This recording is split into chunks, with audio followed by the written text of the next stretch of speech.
हरे कृष्णा। जय श्री हरि। ओम नमः शिवाय। मैं हूँ वामिका और आप सभी का हमारे चैनल आध्यात्मिक सागर में हार्दिक स्वागत है। आप सभी का दिन शुभ और मंगलमय हो और कान्हा जी आपकी सभी मनोकामनाओं को पूर्ण करें। आज आप सुनेंगे मार्गशीर्ष मास महात्म्य का अध्याय 17। इससे पहले के अध्याय में आपने भगवान श्री कृष्ण और उनके भाई बलराम जी की अन्नप्राशन और नामकरण संस्कार के उत्सव के बारे में सुना था। आज आप सुनेंगे भगवान श्री कृष्ण की बहुत ही सुंदर बाल लीलाओं का वर्णन। भगवान श्री नारायण कहते हैं, हे नारद, एक दिन नंद रानी यशोदा स्नान करने के लिए यमुना तट पर गयी। इधर मधुसूदन श्री कृष्ण दही और माखन आदि से भरे पूरे घर को देखकर बड़े प्रसन्न हुए। घर में जो दूध, दही, घी और माखन रखा था वह सब आप भोग लगा गए। छकड़े पर जो मधु, मक्खन और दूध से बने मिष्ठान लदे हुए थे उसे भी खा पीकर आप कपड़ों से मुंह पोंछने की तैयारी कर रहे थे। इतने में ही गोपी यशोदा नहाकर अपने घर लौट आई। उन्होंने बाल श्री कृष्ण को देखा और घर में दही, दूध आदि के जितने मटके थे वे सब फूटे और खाली दिखाई दिए। मधु आदि के जो भी बर्तन थे वे भी एकदम खाली हो गए थे। यह सब देखकर यशोदा मैया ने बालकों से पूछा, अरे यह तो बड़ा अद्भुत कर्म है। बच्चों, तुम सच सच बताओ, किसने यह शरारत की है? यशोदा जी की बात को सुनकर सब बालक एक साथ बोल उठे, मैया, हम सच कहते हैं, तुम्हारा लाला ही सब खा गया है, हम लोगों को तनिक भी नहीं दिया है। बालकों का यह वचन सुनकर नंद रानी कुपित हो उठी और लाल लाल आंखें किए बेद लेकर उनके पीछे दौड़ी। इधर गोविंद भाग निकले। मैया उन्हें पकड़ नहीं सकी। भला जो शिव आदि के ध्यान में भी नहीं आते, योगियों के लिए भी जिन्हें पकड़ पाना अत्यंत कठिन है, तो उन्हें यशोदा जी कैसे पकड़ पाती? ये तो बहुत ही कठिन कार्य था। यशोदा जी पीछे पीछे और कान्हा जी आगे आगे। ऐसा करते करते यशोदा जी थक गईं। शरीर पसीने से लथपथ हो गया। वे मन में ही क्रोध भरकर खड़ी हो गईं। उनके कंठ, होठ और तालू भी सूख गए थे। माता को यूं थकी हुई देखकर कृपालु पुरुषोत्तम जगदीश्वर श्री कृष्ण मुस्कुराते हुए उनके सामने खड़े हो गए। नंद रानी उनका हाथ पकड़कर अपने घर ले आई। उन्होंने मधुसूदन को वस्त्र से वृक्ष में बांध दिया। श्री कृष्ण को बांधकर यशोदा अपने घर में चली गई और जगतपति परमेश्वर श्री हरि वृक्ष की जड़ के पास खड़े रहे। नारद, श्री कृष्ण के स्पर्श मात्र से वह पर्वत आकार वृक्ष सहसा भयानक शब्द करके वहां गिर पड़ा। उस वृक्ष से सुंदर वेशधारी एक दिव्य पुरुष प्रकट हुआ। वह रत्नमय अलंकारों से विभूषित, गौरव वर्ण तथा किशोर अवस्था का था। सुवर्णमय श्रृंगार से विभूषित जगदीश्वर श्री कृष्ण को प्रणाम करके वह दिव्य पुरुष मुस्कुराता हुआ दिव्य रथ पर आरूढ़ हुआ और अपने घर को चला गया। वृक्ष को गिरते देखकर ब्रजेश्वरी यशोदा जी भय से त्रस्त हो उठी। उन्होंने रोते हुए बालक श्याम सुंदर को उठाकर अपनी छाती से लगा लिया। वे बहुत ही डर गई थीं। इतने में ही गोकुल के गोप और गोपियां उनके घर में आ पहुँचे। वे सब की सब यशोदा को फटकारने लगी। उन्होंने प्रसन्नता पूर्वक शिशु की रक्षा के लिए शांति कर्म किया। सब गोपियां यशोदा जी से कहने लगी, नंद रानी, अत्यंत वृद्धावस्था में तुम्हें यह पुत्र प्राप्त हुआ है। संसार में जो भी धन, धान्य तथा रत्न है वह सब पुत्र के लिए ही है। आज हमने सचमुच यह जान लिया कि तुम्हारे भीतर सुबुद्धि नहीं है। जो खाद्य पदार्थ, दूध, दही, माखन पुत्र ने नहीं खाया वह सब इस भूतल पर निष्फल ही है। ओ निष्ठुरे, तुमने दही दूध के लिए अपने लाला को वृक्ष की जड़ में बांध दिया और स्वयं घर के काम काज में लग गईं। दैववश वृक्ष गिर पड़ा, किंतु हम गोपियों के सौभाग्य से वृक्ष के गिरने पर भी बालक जीवित बच गया। अरे मूढ़े, यदि बालक नष्ट हो जाता तो इन वस्तुओं का क्या प्रयोजन था? श्री नंद जी ने भी यशोदा को उल्हाना दिया। ब्राह्मणों और बंदी जनों ने बालक को शुभ आशीर्वाद दिए। सबने मिलकर ब्राह्मणों से श्री हरि का नाम कीर्तन करवाया। नारद जी ने पूछा, भगवान, वह सुंदर वेशधारी पुरुष कौन था जो गोकुल में वृक्ष होकर रहता था? किस कारण से उसे वृक्ष होना पड़ा था? भगवान नारायण बोले, एक बार कुबेर पुत्र नलकूबर अप्सरा रंभा के साथ नंदन वन में चला गया। वहां उसने भली भांति से विहार किए। इसी समय महर्षि देवल उधर से निकले। उनकी दृष्टि नलकूबर और रंभा पर पड़ गई। इधर मुनि को देखकर भी नलकूबर रंभा ने उठकर उनका सम्मान नहीं किया।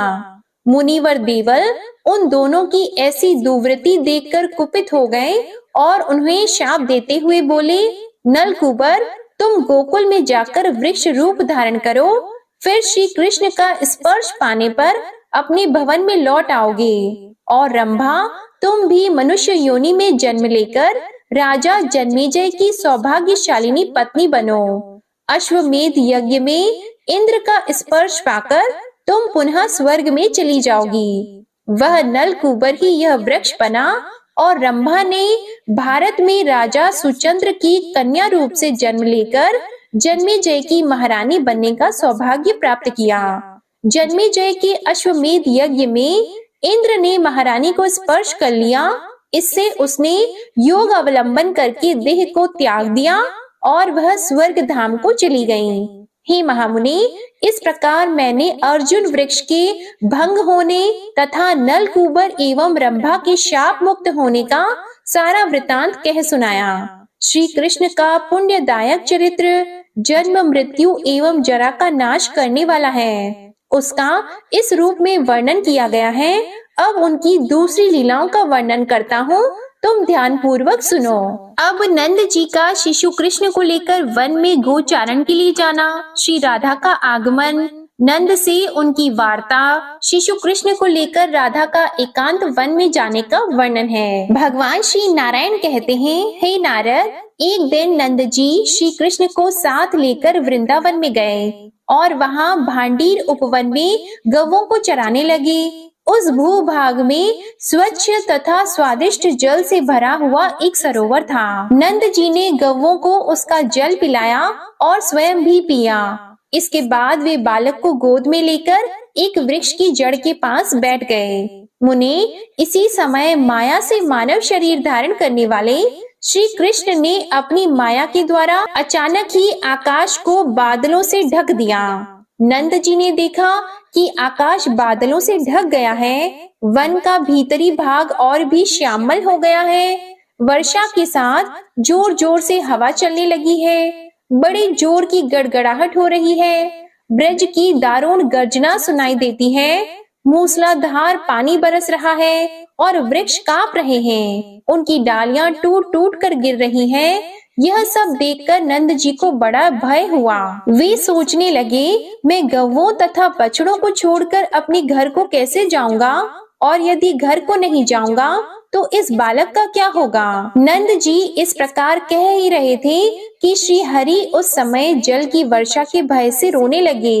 उन्होंने पिता के कंठ को जोर से पकड़ लिया। इसी समय राधा श्री कृष्ण के समीप आ गईं। वे अपनी गति से राजहंस और खंजन के गर्व का भंजन कर रही थीं। उनकी आकृति बड़ी मनोहर थी। उनका मुख शरद काल की पूर्णिमा के चंद्रमा की आभा को छीन लेता था। नेत्र शरद काल के मध्याह्न में खिले हुए कमलों की शोभा को तिरस्कृत कर रहे थे। दोनों आंखों में तारा, बरौनी तथा अंजन से विचित्र शोभा का विस्तार हो रहा था। उनकी नासिका पक्षीराज गरुड़ की चोंच की मनोहर सुषमा को लज्जित कर रही थी। उनका रूप बड़ा ही मनोहर लग रहा था। टेढ़ी भौहें कामदेव के अस्त्रों की सार भूता जान पड़ती थी, जिनसे वे योगी राजों के चित्त को भी मोह लेने में समर्थ थीं। वे स्थल कमलों की कांति को चुराने वाले 2 सुंदर चरण धारण करती थी। वे चरण रत्नमय आभूषणों से विभूषित थे। उनमें महावर लगा हुआ था। श्रेष्ठ मणियों की शोभा छीन लेने वाले लाक्षारागंजित नखों से उन चरणों की अपूर्व शोभा हो रही थी। रत्नमय मुद्रिकाओं से उनकी अंगुलियों की शोभा बढ़ी हुई थी। वे अग्नि शुद्ध दिव्य एवं कोमल वस्त्र धारण किए हुए थी। उनकी अंग कांति मनोहर चंपा के फूलों की प्रभा को चुरा लेती थी। उनके एक हाथ में सहस्त्र दलों से युक्त उज्जवल क्रीड़ा कमल सुशोभित था और वे अपने श्री मुख की शोभा देखने के लिए हाथ में रत्नमय दर्पण लिए हुए थी। उस निर्जन वन में उन्हें देखकर नंद जी को बड़ा विस्मय हुआ। वे करोड़ों चंद्रमालाओं की प्रभा से संपन्न होकर दसों दिशाओं को उद्भासित कर रही थीं। नंद राय जी ने उन्हें प्रणाम किया। उनके नेत्रों से अश्रु झरने लगे और मस्तक भक्ति भाव से झुक गया। वे बोले, देवी, गर्ग जी के मुख से तुम्हारे विषय में सुनकर मैं यह जानता हूँ कि तुम श्री हरि की लक्ष्मी से भी बढ़कर प्रेयसी हो। साथ ही यह भी जान चुका हूँ कि ये श्याम सुंदर श्री कृष्ण महाविष्णु से भी श्रेष्ठ, निर्गुण एवं अच्युत हैं। तथापि मानव होने के कारण मैं भगवान विष्णु की माया से मोहित हूँ। भद्रे, अपने इन प्राणनाथ को ग्रहण करो और जहाँ तुम्हारी मौज हो वहाँ चली जाओ। अपना मनोरथ पूर्ण कर लेने के बाद मेरा यह पुत्र मुझे लौटा देना।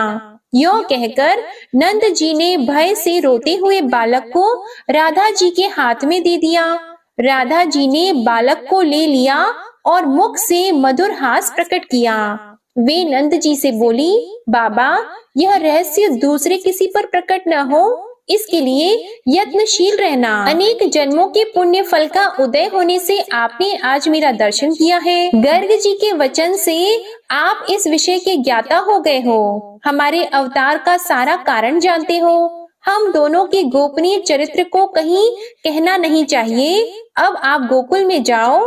वृजेश्वर, आपके मन में जो अभीष्ट हो वह मुझसे मांग लो। उस देव दुर्लभ वर को भी मैं आपको अनायास ही दे सकती हूँ। श्री राधिका का यह वचन सुनकर नंद जी ने उनसे कहा, देवी, तुम प्रियतम सहित अपने चरणों की भक्ति मुझे प्रदान करो। दूसरी किसी वस्तु की इच्छा मेरे मन में नहीं है। जगदम्बिके, परमेश्वरी, तुम दोनों के सन्निधान में रहने का सौभाग्य हम दोनों पति पत्नी को कृपा पूर्वक दो। नंद जी का यह वचन सुनकर परमेश्वरी श्री राधा बोली, ब्रजेश्वर, मैं भविष्य में तुम्हें अनुपम दास्य भाव प्रदान करूंगी।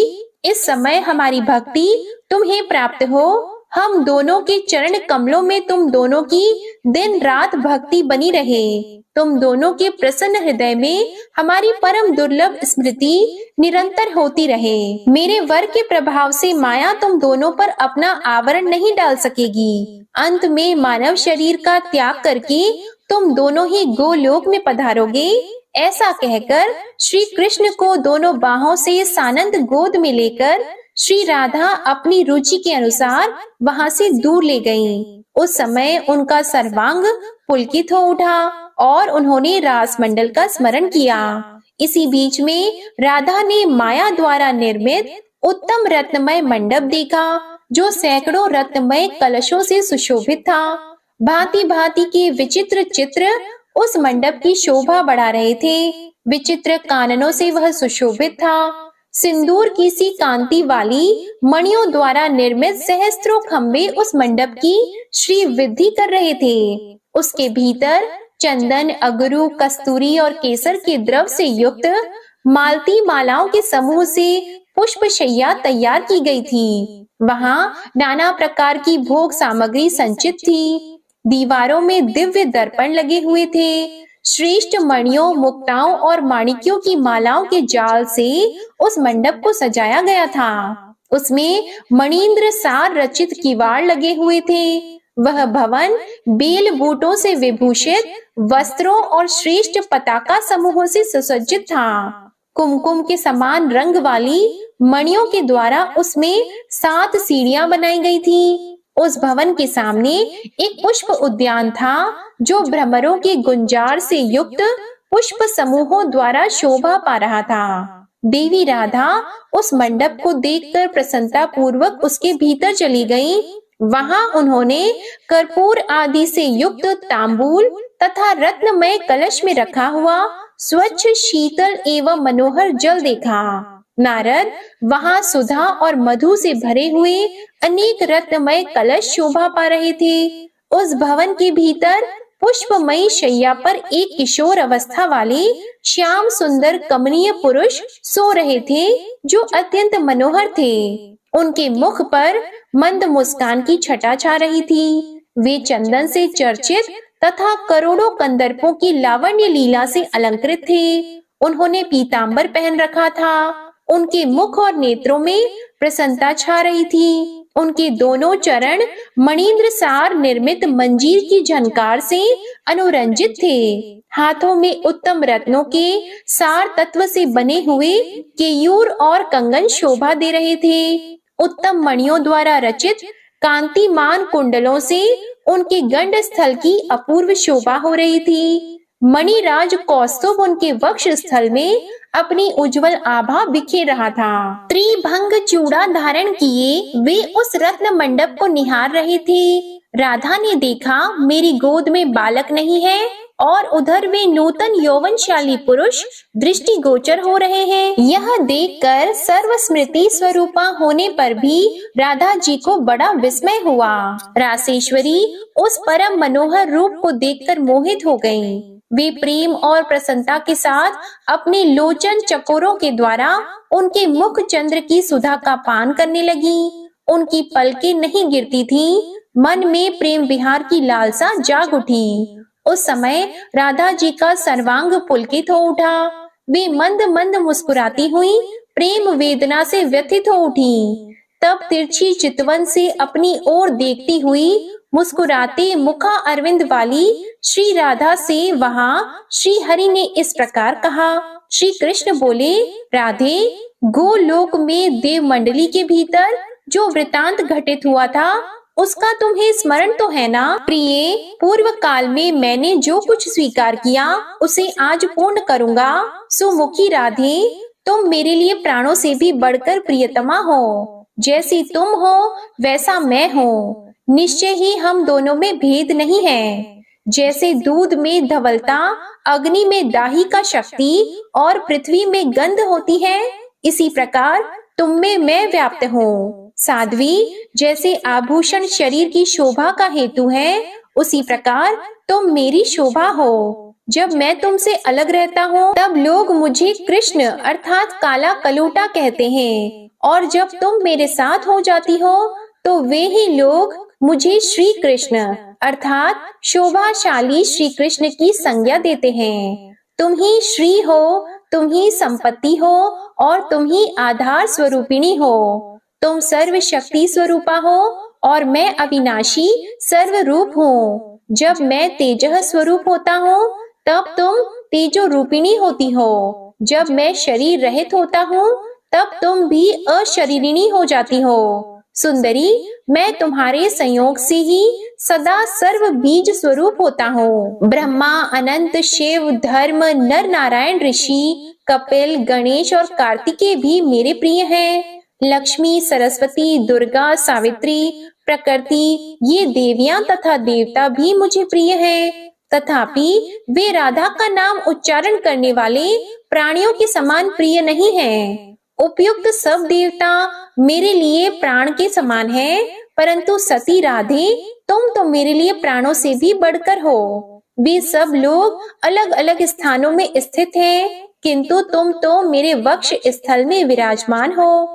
जो मेरी चतुर्भुज मूर्ति अपनी प्रिया को वक्ष स्थल में धारण करती है, वही मैं श्री कृष्ण स्वरूप होकर सदा स्वयं तुम्हारा भार वहन करता हूँ। जो जीवन भर 16 उपचार अर्पण करके मेरी सेवा करते हैं, उन पर मेरी जो प्रीति होती है वही प्रीति राधा शब्द के उच्चारण से होती है, बल्कि उससे भी अधिक प्रीति राधा नाम के उच्चारण से होती है। राधे, मुझे तुम उतनी प्रिय नहीं हो जितना तुम्हारा नाम लेने वाला प्रिय है। राधा नाम का उच्चारण करने वाला पुरुष मुझे राधा से भी अधिक प्रिय है। यो कहकर श्री कृष्ण उस मनोरम शैया पर विराजमान हुए।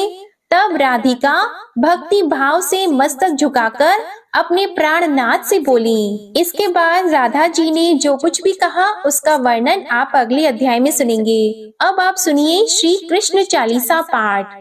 बंशी शोभित कर मधुर, नील जलद तन श्याम, अरुण अधर जनुबिंब फल, नयन कमल अभिराम। पूर्ण इंद्र अरविंद मुख, पीतांबर शुभ साज, जय मनमोहन मदन छवि, कृष्ण चंद्र महाराज। जय यदुनंदन जय जगवंदन, जय वसुदेव देवकी नंदन, जय यशोदा सुत नंद दुलारे, जय प्रभु भक्तन के द्रुग तारे। जय नट नागर नाग नथैया, कृष्ण कन्हैया धेनु चरैया। पुनि नख पर प्रभु गिरिवर धारो, आओ दीनन कष्ट निवारो। वंशी मधुर अधर धरि टेरो, होवे पूर्ण विनय यह मेरो। आओ हरि पुनि माखन चाखो, आज लाज भारत की राखो। गोल कपोल चिबुक अरुणारी, मृदु मुस्कान मोहिनी डारी। राजित राजीव नयन विशाला, मोर मुकुट वैजंती माला। कुंडल श्रवण पीत पट आछी, कटी किंकिणी काचनि काछी। नील जलज सुंदर तनु सोहे, छवि लखी सुर नर मुनि मन मोहे। मस्तक तिलक अलक घुंघराले, आओ कृष्ण बांसुरी वाले। करि पय पान पुत नहीं तारियो, अका बका का गासुर मारियो। मधुवन जलत अगिन तब ज्वाला, भय शीतल लखतहि नंद लाला। सुरपति जब ब्रज चढ़ साई, मूसर धार वारी वर्षाई। लगत लगत व्रज चहन बहायो, गोवर्धन नख धारी बचायो। लखी यशोदा मन भ्रम अधिकाई, मुख मंद 14 भुवन दिखाई। दुष्ट कंस अति उधम मचायो, कोटि कमल जब फूल मंगायो। नाथी कली यहीं तब तुम लीन है, चरण चिन्ह दे निर्भय कीन है। करि गोपिन संग रास विलासा, सबकी पूर्ण करि अभिलाषा। केतिक महा असुर संहार्यो, कंस ही केस पकड़ी दे मार्यो। मात पिता की बंदी छुड़ाई, उग्रसेन कह राज दिलाई। महिषी मृतक छहो सुत लायो, मातु देव की शोक मिटायो। भौमासुर मुर दैत्य सहारी, लाए 68 सहस कुमारी। देवी मही तृण चीर सहारा, जरा सिंधु राक्षस कहि मारा। असुर बकासुर आदिक मारियो, भक्तन के तब कष्ट निवार्यो। दीन सुदामा की दुख टारियो, तंदुल 3 मूठ मुख डारियो। श्री कृष्ण चालीसा समाप्त होती है। प्रेम से बोलिए भगवान श्री कृष्ण की जय। आपको आज की कथा पसंद आए तो वीडियो को लाइक कीजिएगा, शेयर कीजिएगा, कमेंट में भगवान श्री कृष्ण की जय लिखिएगा और चैनल को भी सब्सक्राइब कीजिएगा। जय श्री राधे कृष्णा।